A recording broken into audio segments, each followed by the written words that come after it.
말씀 봉독하겠습니다. 에스겔 37장 1절에서 10절까지입니다.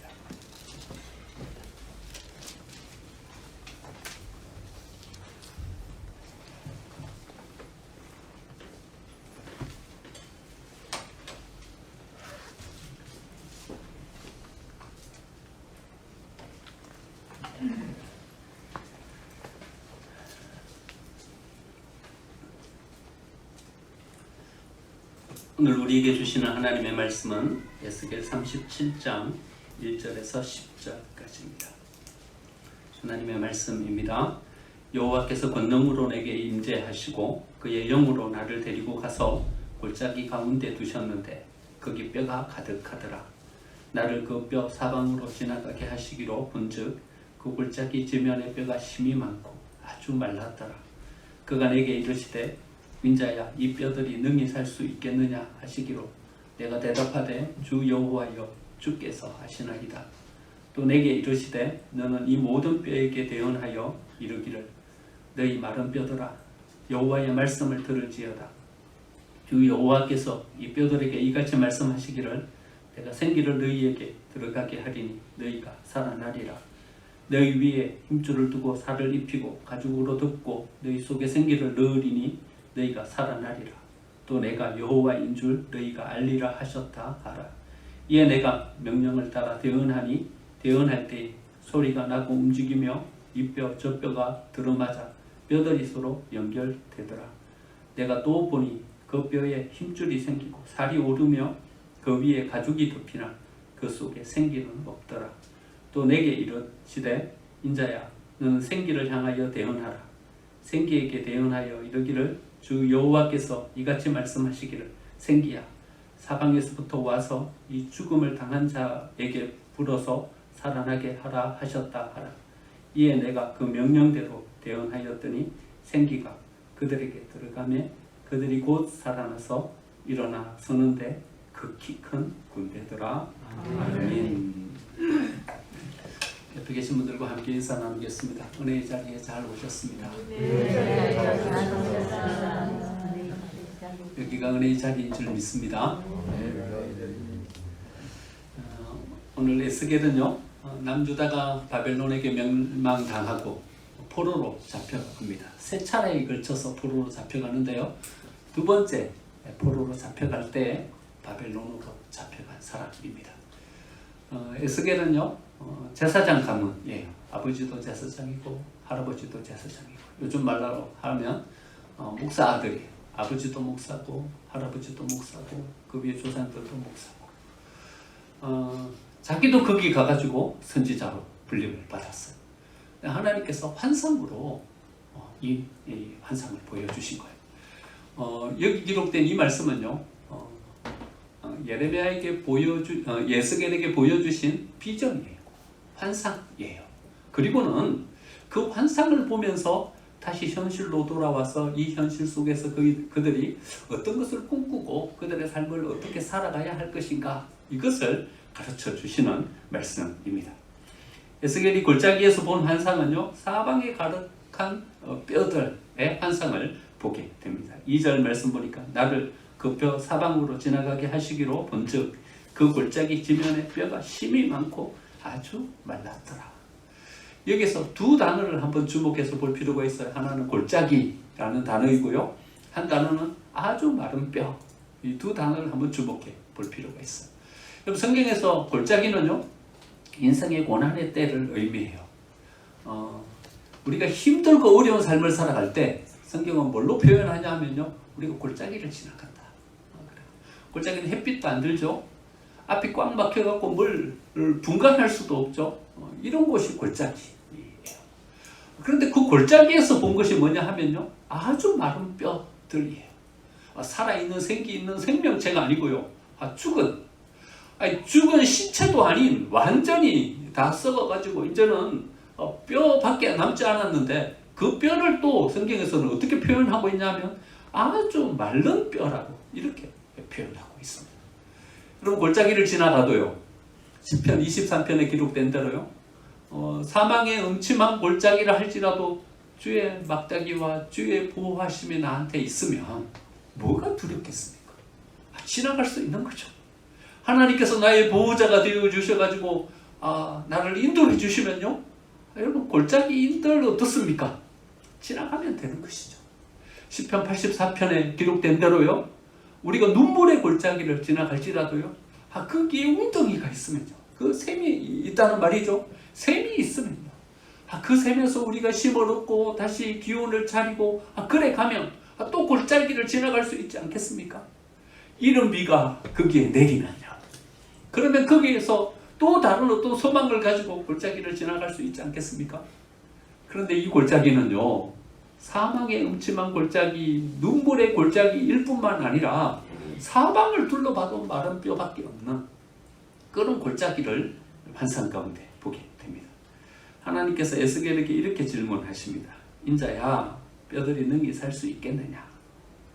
3절에 그렇게 질문하셔요. 그래서 말씀을 묵상하면서 저에게는요, 이 질문이 좀 낯설게 느껴졌어요. 이 뼈들이 능히 살 수 있겠느냐? 이 질문이 아니라 저는 이래 질문해야 더 맞지 않는가라는 생각이 들어요. 야, 이 골짜기를 벗어날 수 있겠냐? 제게는 말이죠, 그 뼈들이 문제가 아니라 제가 더 문제예요. 그 골짜기가 문제가 아니라 내가 그 골짜기를 벗어나는 게 더 문제예요. 그래서 저는 하나님이 나한테 질문한다면 이래 질문해야지 옳지 않은가? 야, 너 이 골짜기 벗어날 수 있겠냐? 이 골짜기 무사히 잘 지나갈 수 있겠냐? 이렇게 질문하시면 제 마음이 확 와닿을 것 같아요. 그런데 에스겔에게 하나님이 질문하신 것은요, 에스겔이 가지는 곤란과 에스겔이 당하는 어려움과 마음의 좌절에 대해서는 묻지 않으시고요, 오히려 그 골짜기에 있는 뼈들을 바라보시면서요, 이 뼈들이 능히 살 수 있겠냐? 이래 질문하시는 거예요. 아마 에스겔의 마음도 그 뼈들에는 별로 관심이 없었던 것 같아요. 그래서 뭐라 대답하시냐 하면요, 3절에 보니까 내가 대답하되 주 여호와여 주께서 하시나이다. 여러분, 에스겔의 생각이 좀 살짝 읽혀지십니까? 에스겔도요, 그게 별로 관심이 없어요. 골짜기를 어떻게 빨리 빠져나갈지, 이 어려운 상황을 어떻게 극복할 수 있을지, 그게 에스겔에게서는 더 큰 관심이었던 거죠. 내가 빨리 이 상황 벗어나면 되는 것이지, 이 상황이 뭐가 문제냐? 내가 빨리 이거 벗어나서 내가 평안해지면 되는 것이지, 이 상황이 무슨 문제냐? 그렇게 우리는 생각하게 된다는 것이죠.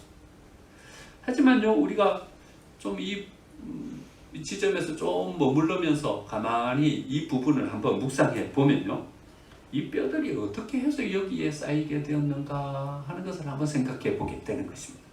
그 골짜기를 지나가던 사람들이었어요. 근데 그 골짜기를 벗어나지 못하고요, 거기서 죽은 거예요. 그렇죠? 그리고 거기서 뼈로 남은 거예요. 어떤 사람이 또 지나가다가요, 그 골짜기를 못 벗어난 거예요. 그리고는 그 고난 속에 갇혀가지고요, 거기서 죽은 거예요. 그리고 또 거기서 뼈가 된 거예요. 수많은 뼈들이 거기 있었다는 거예요. 그러니까 수많은 사람들이 거기 가가지고는요, 그 골짜기 못 벗어나고 거기서 다 죽은 거예요. 그러면 에스겔은 벗어날 수 있을까요? 에스겔은 벗어날 수 있을까요? 하나님이 왜 에스겔에게 이 뼈들이 능히 살 수 있겠느냐? 이렇게 질문하셨을까요? 네가 이 골짜기를 어서 빨리 벗어날 수 있겠냐? 이 골짜기를 벗어나려면 어떻게 해야 되겠느냐? 이렇게 안 질문하시고 이 뼈들이 능히 살 수 있겠냐? 이렇게 질문하셨습니다. 그것은 에스겔이 처한 이 상황, 이것은 에스겔이 그 상황을 벗어나기만 하면 되는 것이 아니라 에스겔도 거기 갇혀서 곧 죽게 될 거라는 거예요. 너도 못 벗어난다.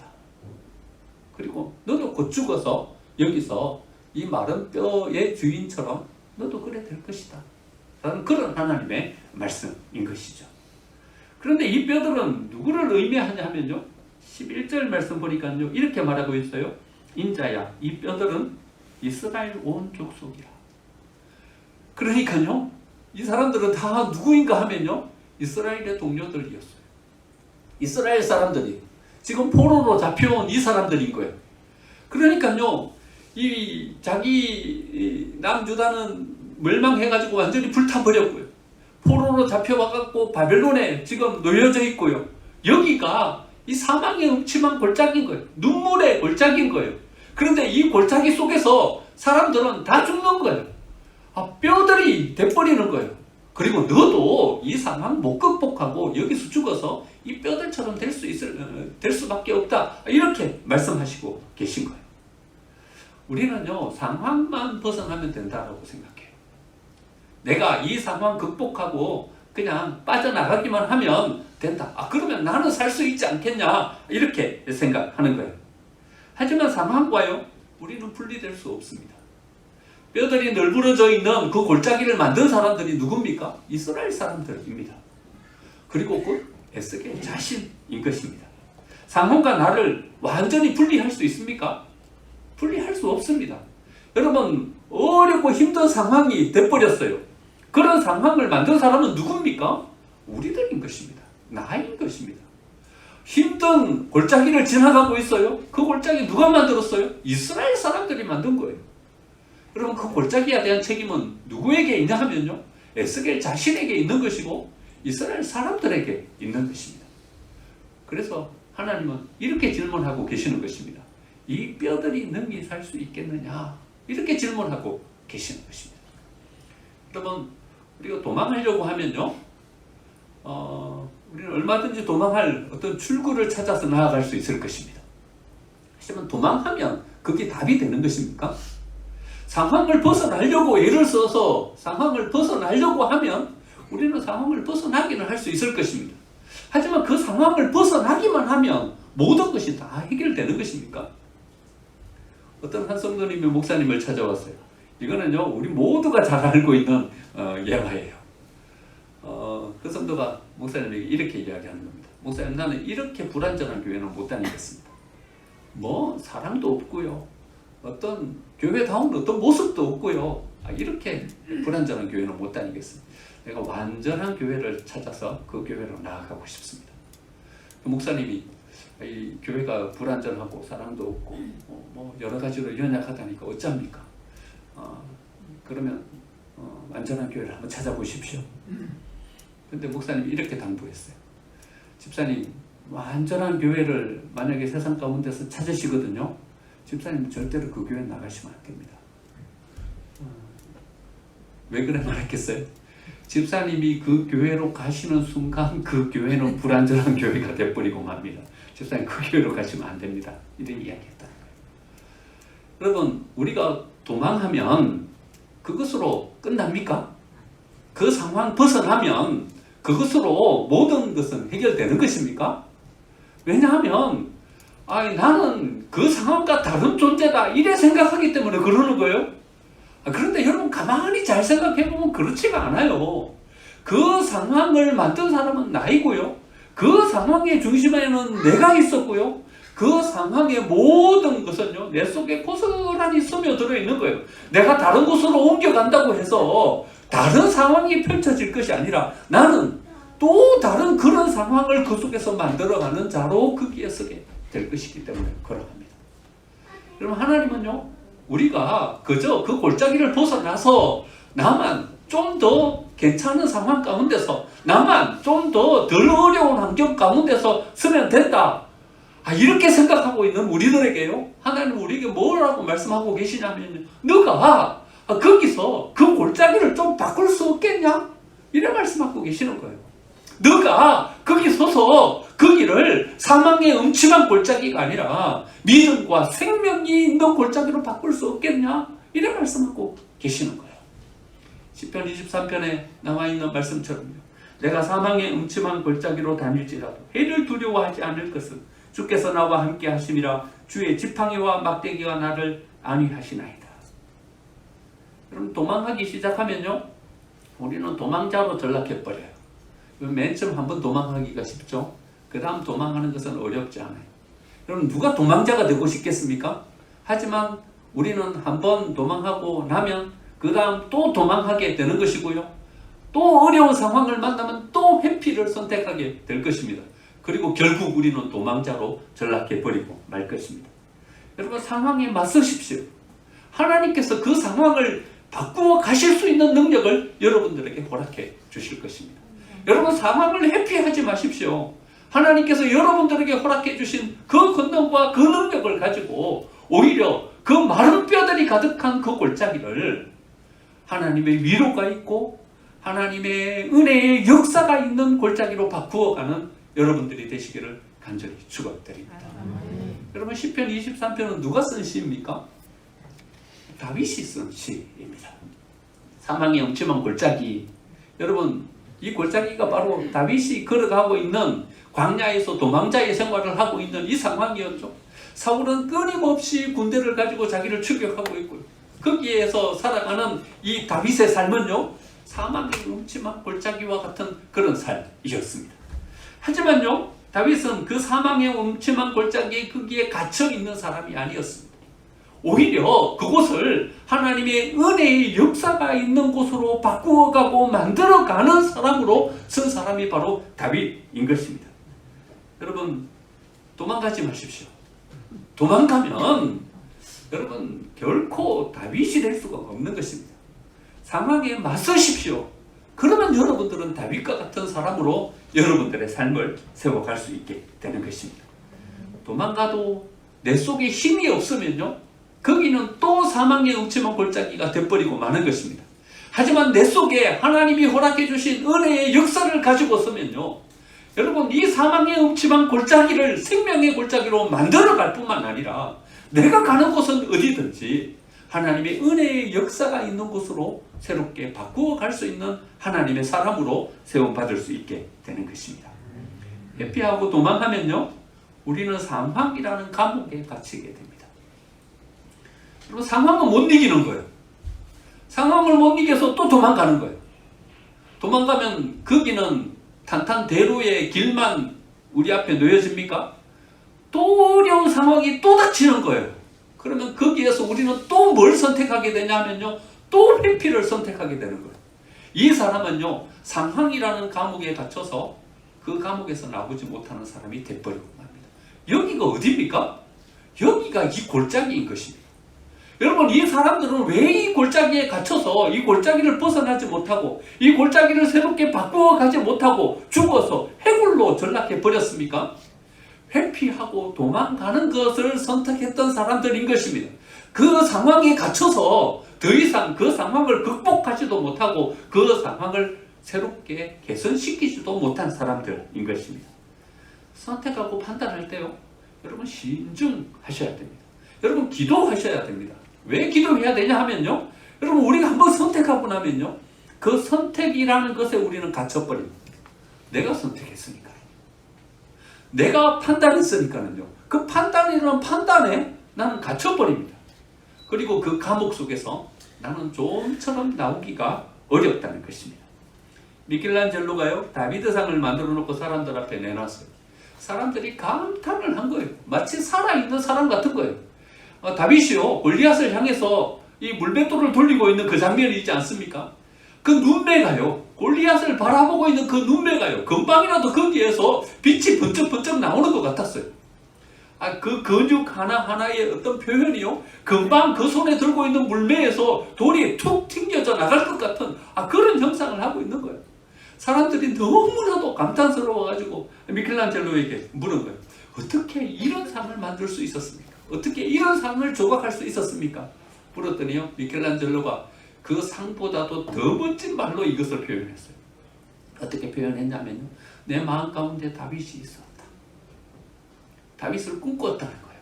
다윗을 마음속에 그렸다는 거예요. 대리석을 앞에 놓고요, 내 마음속에 있는 다윗 같지 않은 부분을 다 쪼아냈더니 거기에서 이 다윗상이 나왔다. 이렇게 이야기했어요. 그럼 정말 멋진 표현이었죠. 사람들이 물을 때는 그렇게 표현했어요. 그런데 나중에 글로 쓸 때는 어떻게 글로 썼냐 하면 이렇게 글로 썼어요. 나는 다윗을 대리석이라는 감옥 속에서 탈출시켰다. 이렇게 표현했어요. 더 멋진 표현이죠. 조각만 멋지게 만들어 아니라 그 조각에 대한 해석도 멋지게 잘 표현했어요. 대리석이라는 감옥에서 그 다윗을 해방시켰다. 탈출시켰다. 그것이 바로 다비드상이라는 거예요. 여러분, 우리가 그 감옥에 갇히면요, 우리는 하나의 돌멩이에 불과해요. 하지만요, 우리가 갇혀있는 그 골짜기를 극복하고 그 골짜기에 맞서서 그 골짜기를 바꾸면요, 우리는 다윗이 되는 것입니다. 여러분, 여러분들이 서 있는 그 자리가 너무 익숙한 곳 아닙니까? 여러분, 하나님이 우리에게 허락해 주시는 비전의 자리가 아니라 오히려 여러분 익숙한 곳을 선택해가지고 거기에 안주하려고 하고 계시진 않으십니까? 우리가 가는 길이 그냥 거쳐가는 곳인데 거기가 목적지인 줄 알고 여러분 거기에 머무르고 계시진 않으십니까? 우리 고정관념이라는 무덤에서 나와야 합니다. 안주라는 무덤에서요, 무기력이라는 무덤에서요 나와야 합니다. 이 감옥에서, 이 골짜기에서 나와서 우리가 이 모든 것을 바꾸어 가면요, 우리는 다윗이 되는 것입니다.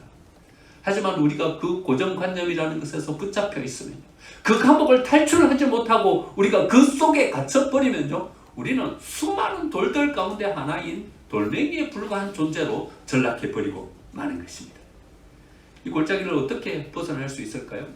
이 골짜기를 어떻게 믿음과 생명력 가득한 골짜기로 바꾸어 갈 수 있을까요? 그것은요, 우리에게 키가 있어야 가능합니다. 그리고 우리는 뭘 하려고 해도 요즘 키가 다 필요하죠. 인터넷에서 은행 업무를 보려고 해도 패스워드를 넣어야 합니다. 물건을 하나 사려고 해도 거기에 패스워드를 넣어야 합니다. 사이트는 많은데요, 패스워드는 여러 개예요. 그래갖고 여러분 패스워드를 잊어버리시죠? 그래가지고 어떤 분들은 수첩에다 빼곡히 자기 패스워드를 다 적어놓고 어디 들어갈 때마다 거기를 펼쳐보고서는 거기서 찾아가지고 패스워드를 넣어야지 뭘 할 수 있어요. 요즘 새롭게 생긴 말 중에 하나가 패스워드 증후군이라는 말이 있어요. 자꾸 잊어버리는 거예요. 그래가지고 뭘 할 수가 없는 거예요. 패스워드를 찾는 이 패스워드 증후군이라는 말이 생겼어요. 어떤 할머니가요, 이래 이야기했어요. 나는 절대로 잊어버리지 않을 패스워드를 하나 찾았다. 그래서 이 컴퓨터가 나한테 알려준다. 그 패스워드를 가지고요, 이 할머니는 이 패스워드를 뭐라고 정했냐 물어봤더니 이래 정했대요. incorrect라고 정했대요. 자기 패스워드는 뭐냐? incorrect가 자기 패스워드래요. 그 잊어버릴 수도 있잖아요. 난 안 잊어버린다. 그건 절대로 안 잊어버린다. 왜 안 잊어버리냐 하면요, 컴퓨터가 알려줘요. 패스워드 넣으라고 이렇게 하면요, 그게 놓고 아무거나 막 치는 거예요. 아무거나 막 치면 컴퓨터가 뭐라고 이야기하냐면 Your password is incorrect 이렇게 나온다는 거예요. 여러분 조커예요. 웃으셔야 돼요. 여기서는요. Your password is incorrect 이렇게 나옵니다. 내 패스워드가 incorrect구나. 그래서 incorrect를 치면 딱 된다는 거예요. 뭘 하려고 해도요, 키가 있어야 돼요. 우리의 삶에도요, 뭘 하려고 하면요, 키가 있어야 돼요. 키가 있어요. 패스워드가 있어야 돼요. 하나님의 어떤 일을 하려고 해도요, 하나님의 역사를 이루어 가려고 해도요, 패스워드가 있어야 돼요. 패스워드는 뭐냐 하면요, 워드예요. 그냥 워드가 아니고요, 대문자 W 워드예요. 여러분, 오늘 이 마른 뼈가요, 어떻게 하나님의 군대가 됩니까? 여러분, 워드예요. 하나님의 말씀이에요. 하나님의 말씀이 여기에 주어지니까는요, 이 모든 마른 뼈들이 살이 덮이고요, 거기에 피부가 덮이고요, 거기에 생기가 더해져 가지고요, 하나님의 군대가 되는 거예요. 4절 말씀해 보니까요, 너는 이 뼈들에 대언하여 이르기를 너희 많은 뼈들아 여호와의 뭐요? 말씀을 들을지어다. 뭐가 이 마른 뼈들을 새롭게 바꾸는 거예요? 말씀이요. 5절 말씀, 주 여호와께서 이 뼈들에게 이같이 어떻게 해요? 말씀하시기를. 그리고 나중에 에스겔은 어떻게 이 뼈들을 하나님의 군대로 만들어가요? 대언하면서요. 대언, 이게 뭐예요? 하나님의 말씀을요, 그 뼈들에게 대언하면서요, 그 뼈들을 하나님의 군대로 바꾸어 가는 거예요. 여러분, 우리가 우리의 고정관념이라는 감옥에서 어떻게 나와요? 패스워드가 있어야죠. 키가 있어야죠. 여러분들이 뭘 하려고 하면 그 일을 어떻게 할 수 있어요? 패스워드가 있어야죠. 여러분, 패스워드가 없으면 요즘 할 수 있는 건 아무것도 없어요. 패스워드가 있어야 되는 거예요. 하나님께서 우리에게 허락해 주시는 말씀, 그 말씀이 이 모든 것을 열 수 있는 키가 되는 거예요. 그 말씀이 우리에게 주어질 때 비로소 우리는 그 키를 가지고 열고 나아가서 하나님의 은혜의 역사를 그 골짜기 가운데 펼쳐가면서요, 그 골짜기, 사망의 음침한 골짜기를 줘, 눈물의 골짜기를 줘, 믿음의 생명의 역사가 있는 골짜기로 우리는 만들어갈 수 있게 되는 것입니다. 하나님의 말씀이 우리에게 어떻게 임해요? 우리가 열려 있어야 하나님의 말씀이 우리에게 임하는 것입니다. 그리고 우리가 어떤 대상을 그냥 무시해버리면요, 그 대상에 대한 인식이 우리에게 잘 안 들어와요. 그렇죠? 근데 그 대상에 대해서 우리가 주목해서 바라보면요, 그 대상의 하나하나의 움직임이 우리의 눈 속에, 마음 속에 쏙 들어오는 거예요. 여러분, 이것은 저는 이렇게 생각해요. 열려있냐 닫혀있냐의 문제다고 생각해요. 하나님의 말씀이 어떻게 우리 속에 들어오는가? 하나님의 말씀에 열려있어야 되는 거예요. 열려있으면 하나님의 말씀이 우리에게 들어오는 거예요. 여러분, 하나님이 우리에게 말씀하지 않으세요? 아니, 말씀하세요. 그런데 그 말씀이 왜 우리 속에 안 들어와요? 말씀에 대해서 열려있지 않기 때문에 그래요. 우리가 말씀에 열려 있어야 그 하나님의 말씀이 우리 속에 들어오는 거예요. 하나님이 우리의 삶을 안 인도하셔요? 아니요. 하나님은 우리 속에 들어오셔서 우리 곁에 지금 계셔요. 그런데 왜 우리는 하나님의 인도하심을 받지 못하는 거예요? 하나님께 우리의 마음이 열려 있지 않은 거예요. 지수가 유치원 다닐 때쯤 됐는데 5살 좀 된 것 같아요. 5살? 6살? 그쯤 되면 지수에게 문제가 생겼어요. 저희 부부에게는요, 이거 엄청나게 큰 어려움이었어요. 지수가 이상한 거예요. 뭐라고 이야기를 해도요, 대답을 안 하는 거예요. 자기 할 지를 이렇게 보고 있는 거예요.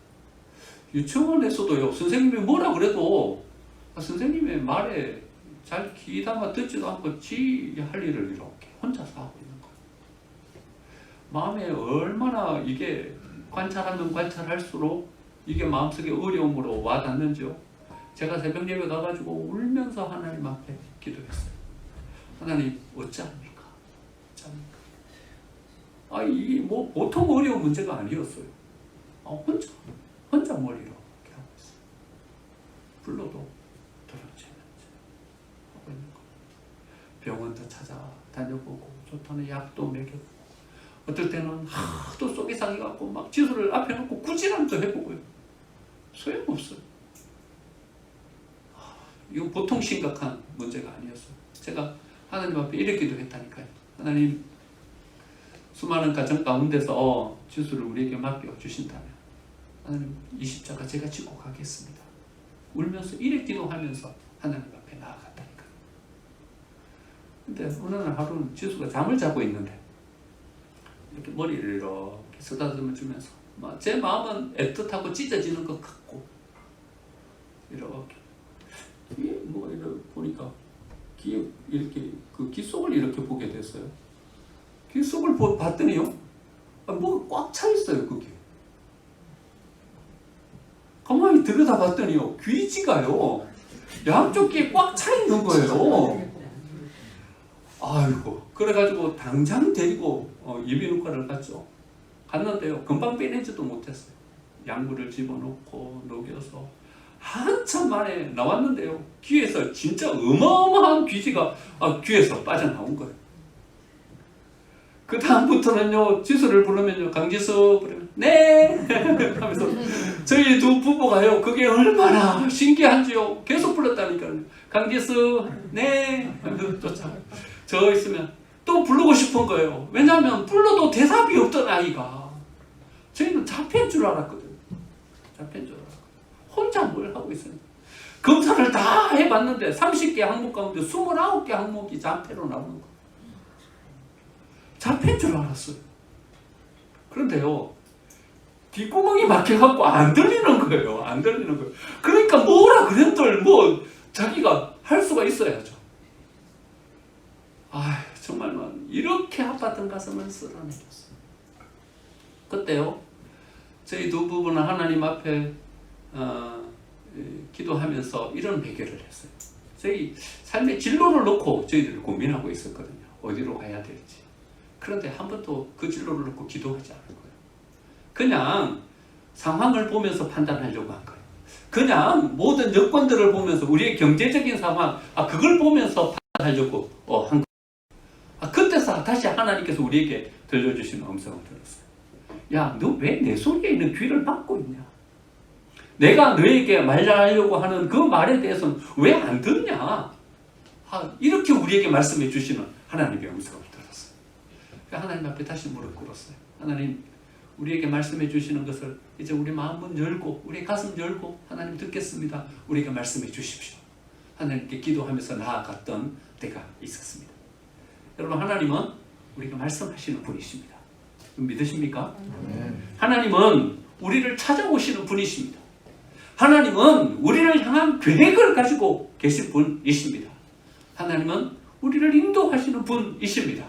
하나님은 우리를 찾아오셔서 그 계획을 우리에게 말씀해 주시고 하나님과 함께 하나님의 그 뜻을 우리의 삶 가운데 이루어 가시는 분이십니다. 우리가 마음문을 열고 그 하나님을 바라보면 하나님은 그 계획을 우리에게 말씀해 주시고 그 하나님과 함께 우리가 그 역사를 이루어 갈 수 있도록 우리를 인도해 주시는 것입니다. 사랑하는 생명샘 가족 여러분, 하나님께 여러분들의 마음을 여시기를 축원드립니다. 여러분, 닫아둘지 마세요. 여세요. 여시면 하나님께서 오십니다. 여시면 하나님께서 우리에게 말씀하십니다. 우리의 인도자가 되어주시고 우리의 삶을 지도해 주시는 것입니다.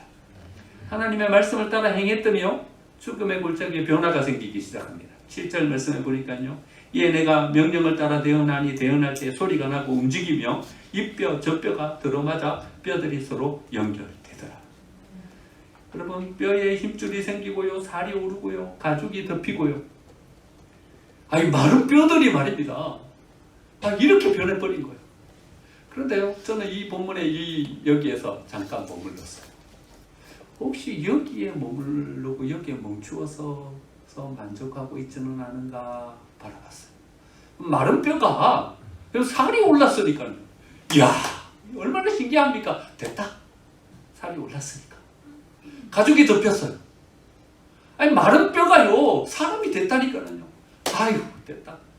이 정도로 변화가 있고 이 정도로 됐으니까 됐다. 여러분, 혹시 여기에 멈추어서 있지 않으세요? 여러분, 여러분들의 삶 가운데 하나님께서 뭔 은혜를 주셔가지고요, 말씀을 쫓아 나아갔더니요, 하나님께서 나에게 은혜를 주시는 거예요. 그리고 내 삶에 어떤 변화가 생겼어요. 하나님께서 내게 말씀을 붙잡고 갔더니요, 내게 은혜를 주셔가지고 내가 어느 정도 막 서고 있던 거예요. 그럼 혹시 여기에 멈추어서 계시진 않으세요?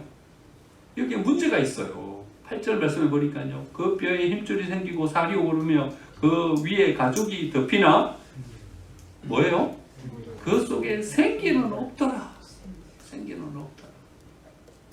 여러분, 우리가 최종적으로 나아가야 될 목표는 여기에요. 그런데요, 마른 뼈가 살이 오르고 가죽이 덮였으니까는요, 됐다. 정말 중요한 우리가 바라봐야 될 것은 바라보지 못하고 여기에 머물러고 있진 않아요. 부자 됐으니까 됐다. 여러분, 그것은 도구예요. 하나님이 우리에게 주려고 하는 궁극적인 목표가 아니에요. 건강을 회복했으니까 됐다. 여러분, 건강은 하나님께서 우리의 사역의 도구예요. 그것을 통해서 하나님이 어떤 일을 이루시려고 하는 거예요. 그게 목표가 아니에요. 거기에 머무르시면 안 돼요. 이 정도 지위에 올라왔으니까 됐다. 취직했으니까 됐다. 이제 내 삶이 안정됐으니까 됐다. 여러분, 거기에 머무르시면 안 돼요. 그거는 하나님께서 최종 도달하려는 목적지가 아니에요. 제자입니까? 라는 책을 썼던 후안 카를로스 오르티즈 목사님이요. 여러분, 제자입니까? 라는 책 잘 아시죠? 아르헨티나 목사님이세요. 그런데 이 목사님이 맨 처음 교회를 가가지고 봤는데 교회 숫자가 160명 정도 모이는 교회예요. 그런데 열심히 목회했어요. 목회했더니요, 3년 만에요, 600명으로 교회가 늘어났습니다.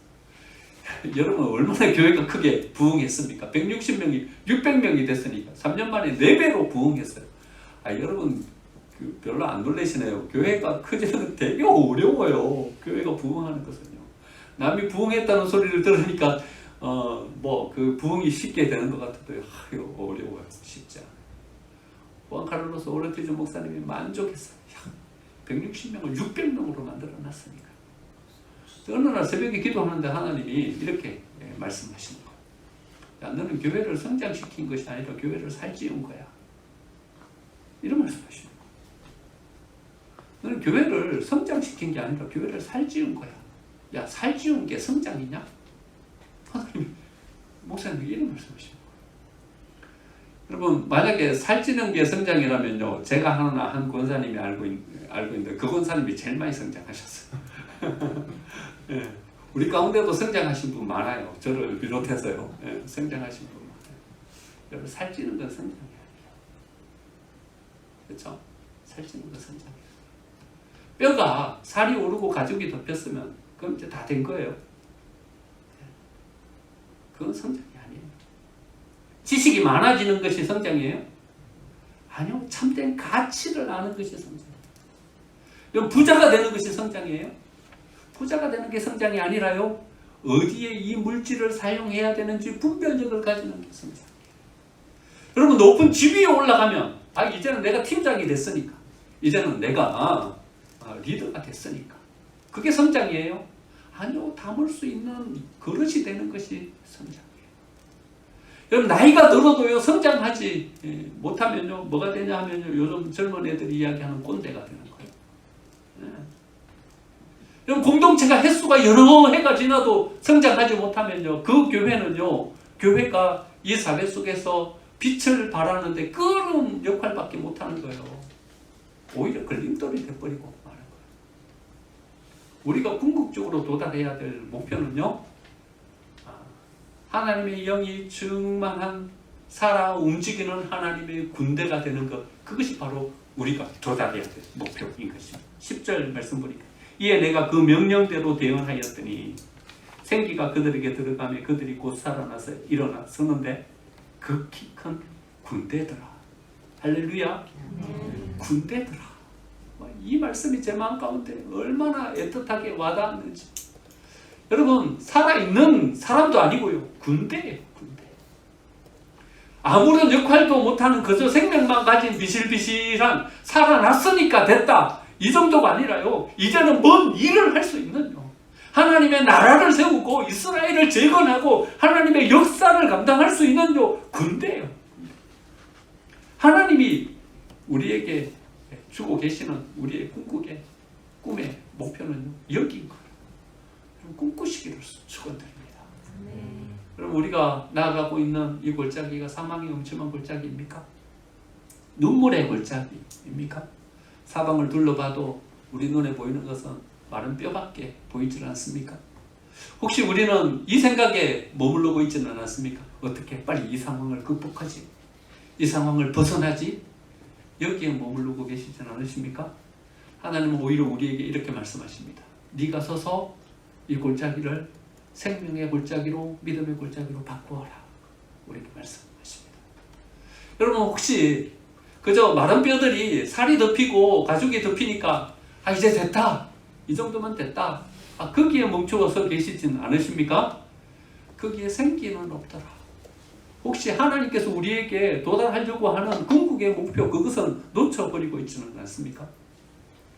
여러분, 우리에게 하나님께서 허락해 주시는 비전은요, 하나님께서 사용하시고 하나님께서 쓸만한 군대로 교회를 세우고요, 군대로 우리의 삶을 세우는 것, 이것이 바로 하나님께서 우리에게 요청하고 계시는 우리의 삶의 자리인 것입니다. 사랑하는 생명샘 가정 여러분, 꿈꾸시기를 축원드립니다. 우리가 바라보는 환경이 사망의 음침한 골짜기라도 여러분 꿈꾸십시오. 눈에 보이는 것이 널브러져 있는 마른 나무 막대기 같은 해골뿐이라도 여러분 꿈꾸십시오. 꿈을 품고 기도하면서 한 걸음 한 걸음 나아가면요, 하나님은 그 마른 뼈에 살과 가죽이 덮이게 하시고 생기를 불어넣어서 하나님의 군대로 세워주실 줄 믿습니다. 그리고 그 끝에서 우리는 이렇게 고백하게 되는 것입니다. 너희는 내가 여호와인 줄 알리라. 우리의 삶 가운데 살아계셔서 역사하시는 여호와인 줄 알리라. 이 고백을 가지고 서시는 우리 모든 가족들이 되시기를 간절히 축원드립니다.